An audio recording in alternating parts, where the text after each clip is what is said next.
This is Teri. This is Teri's Shoe Store, where she specializes in custom shoes and shoe repair. This is Teri's workshop, where all the magic happens. You know what they say, all work and no play. When she's not hard at work, this is where you'll find her.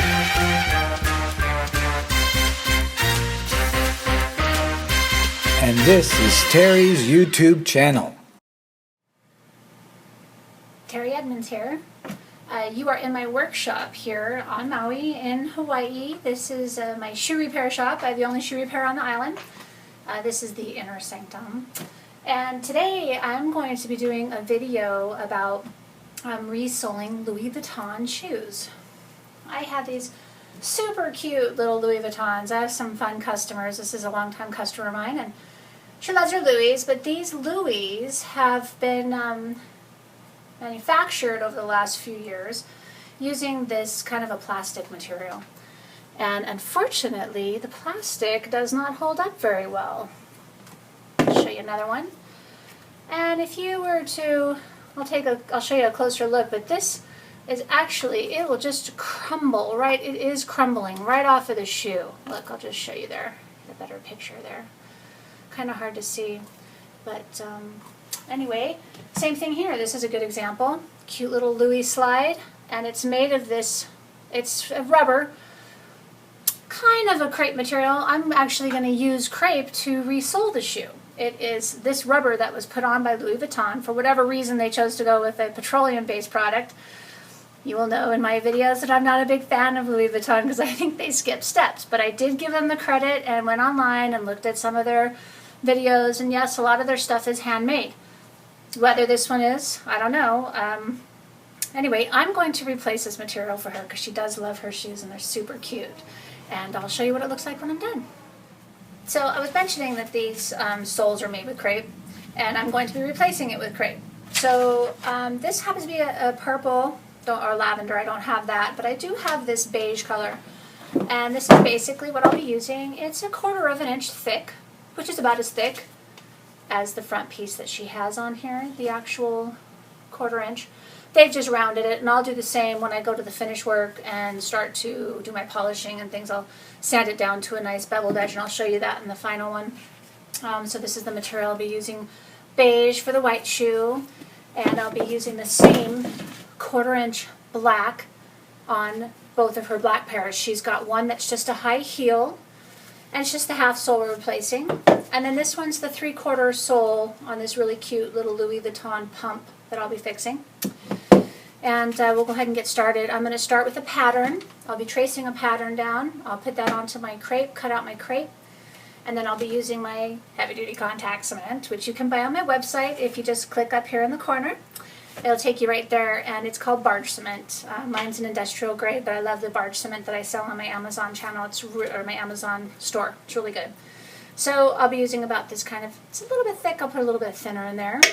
But not too many things, other tools. I'm going to use the screwdriver to scrape the old material off, which I'll be demonstrating in the video. And I'm also going to use my trusty razor knife, because I love my razor knife. And of course I always wear gloves. So I'm going to go ahead and get started, and I'll show you the process along the way, and see when I'm done. So I'm starting to tear apart this shoe, break apart the sole, which is the first thing that we're going to have to do. So I use a screwdriver, or this great little pair of nippers here. You guys have seen me use them before.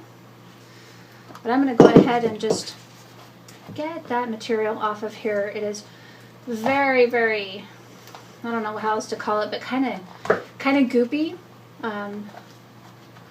Plastic reacts a lot like chocolate does, in the sense that when it dries, it gets old and crumbly. And so I'm going to go ahead, and it's going to take me a little while. I do charge a bit of money to do a resole on something like this, and this is one of the reasons why people don't realize how much effort it takes, and plus we want to make sure not to damage the shoe. I like to refrain from using any kind of a thinner or a solvent to remove the underlying glue. It can have an adverse reaction to the material, the leather or the upper material. and I'll come back when I'm finished. So I managed to get the first two done, and I'm just going back through here with this pink one. And I just wanted to make a note that when I do these, this is a 3/4 length, and it is tucked in under the heel here. So what I would do if I were having a time, if this shoe were being stubborn with me, I would just take my razor knife and very gently cut through that first layer of sole.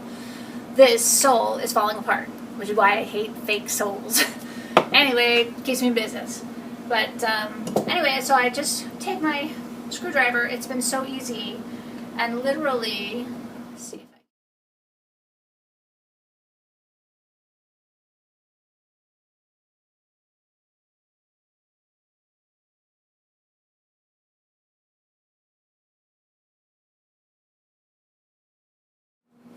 Something that's fun. This one's a little bit different. This is that half sole I was talking about. It's just this piece. I was careful when I took it out so that I could still save this and have a pattern.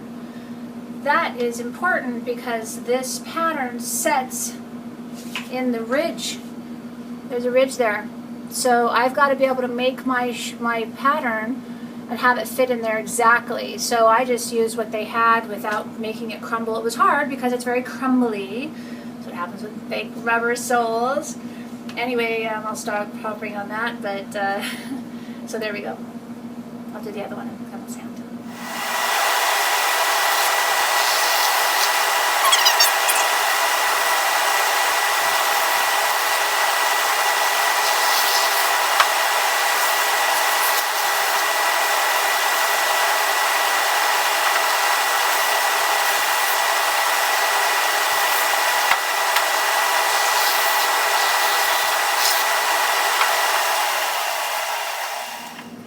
I just finished sanding the bottom of these shoes. And the next thing I'm going to do is I just take a scrap of paper, place it right at the edge of that heel, right like that. Push it on down there. Then I like to just run my hand across it, and I get this kind of a general pattern of where the shoe's going to lie.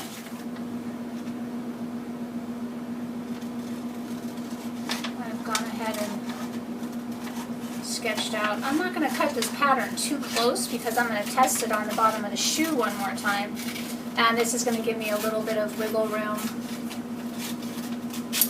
but the general idea, right? So here we go. Place it back on here once again, and so we've got it fitting in there kind of nicely right up against the edge, flush. And I'll go ahead and just press it down again. And what I like to do is I hold it well, flip the shoe over, and now I'm going to get my more accurate tracing on here. So let's see if I can do that for the both of us. Just about like this. And see, the other thing is that my pattern for the crepe is going to be sanded in the end. So I still, again, want to leave some extra room, wiggle room. Go. Getting a nice little tracing, just like so. And I will go ahead and cut it out a little bit more, like that. Doesn't have to be perfect, because again, we're going to sand it a bit. So that's nice. It's got a basic pattern, and I'm going to go ahead and trace it with the one, reverse it, and trace it for the other. Here we go.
I made this pattern, and see, I made it bigger than the original pattern because I want a little bit of room. I'm going to use my sander, and I want some room to kind of shape it down.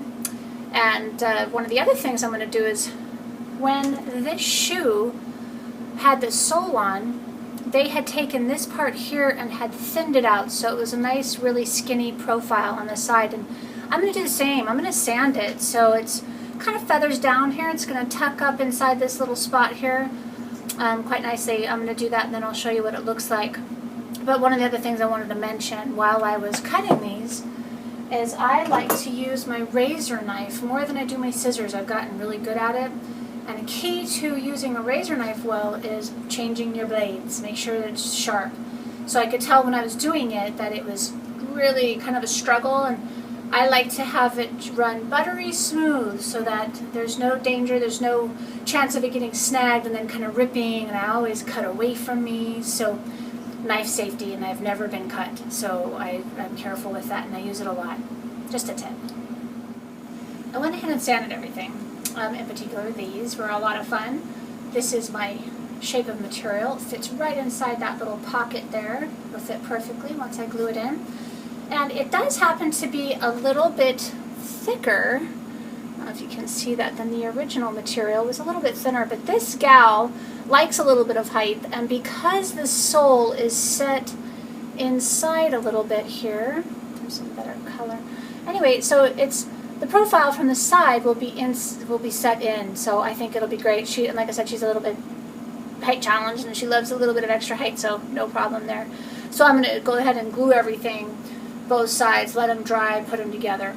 This is one of the other materials that you'll see closer up once I see it all started at about 1/4 inch thick, and I've got it's going to curve right there. It's going to be really nice. So I'll glue now and then come back and put it all together.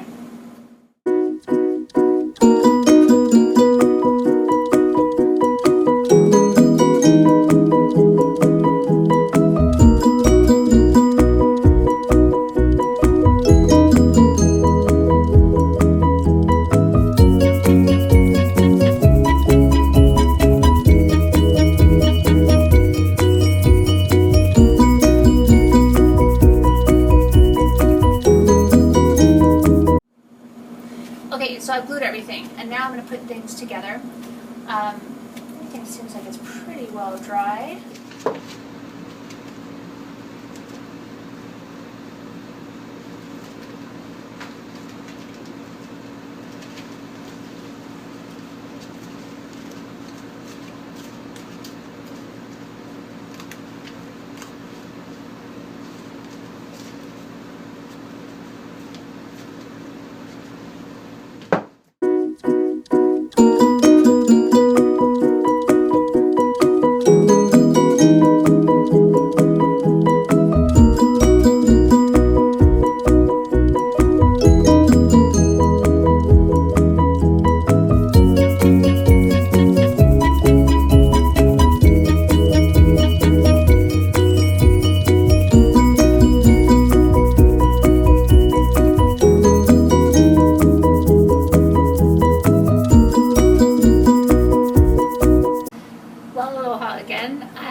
In the middle of the video because as I mentioned in the first part of the video, I was saying I usually let my glue cure for a while, and as I started looking at these, I had a lot of glue in some of the holes in some of the leather, like this little beige one had some little pukas.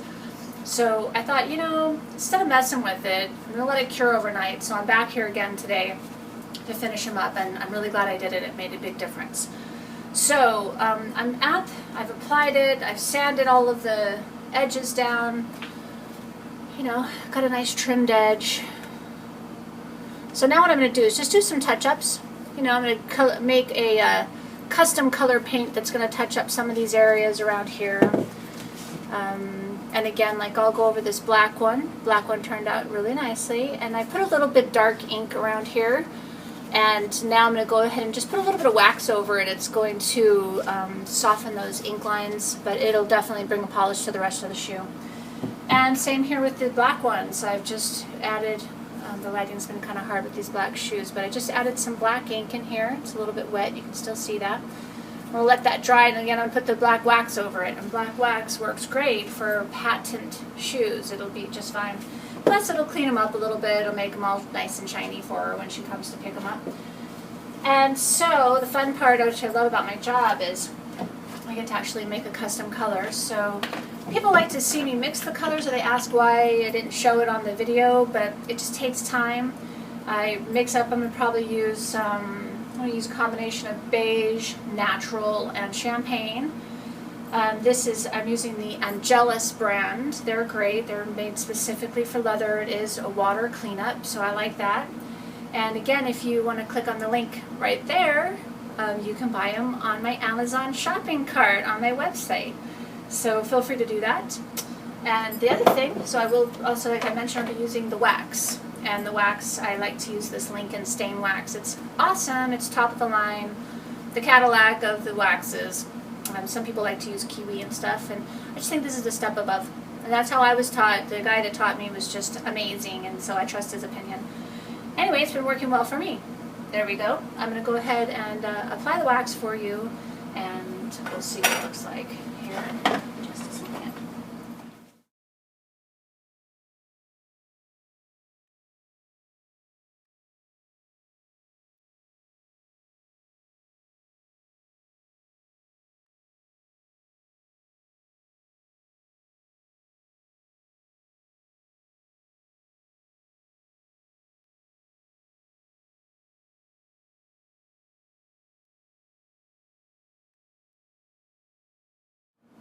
Okay, yay, I'm finished. I have some really cute shoes here. So I've got some nice little crepe soles on these guys. She's gonna love them. They're super light, squishy. This one turned out beautiful. Can't even tell we were in there. That's the trick. I did manage to, I took a little towel after I had waxed them. I took a little terry cloth towel and buffed it a bit. So it brings out the shine and makes them look super nice for her. She'll be happy with that. And here is the last one. Look at that. Nice little pump that she can now wear to work again and get some use out of them. Otherwise, she was going to throw them in the landfill. A lot of shoe repairs will tell you that they don't want to work with that material. It's gummy things. Sometimes the new soles won't stick to them. I definitely had some challenges like this patent one. I had a little tough time on the toes to keep those, but let it cure overnight, put another spot of glue, cleaned them up. I have some ways to, little tricks of the trade to hide stuff. So I put a little bit of black ink along the side, which I told you about. I put some wax to cover that. If I needed to, I have black paint, even some gloss, nail gloss, which is what I used once I mixed my paint for this. The paint, the Angelus paint, dries flat, and so I use some clear nail polish and just put it over top of it so it looks shiny like the rest of the shoe. So there we go, Louis Vuittons, 3 pairs done. You can always send me your business if you're on the mainland. I do get calls for people who want specialty craftsmanship. I try to make it look as new as possible for you. I do have a list of my prices on my website, teriedmonds.com. You can go there for shoe repair and see what kind of services I offer.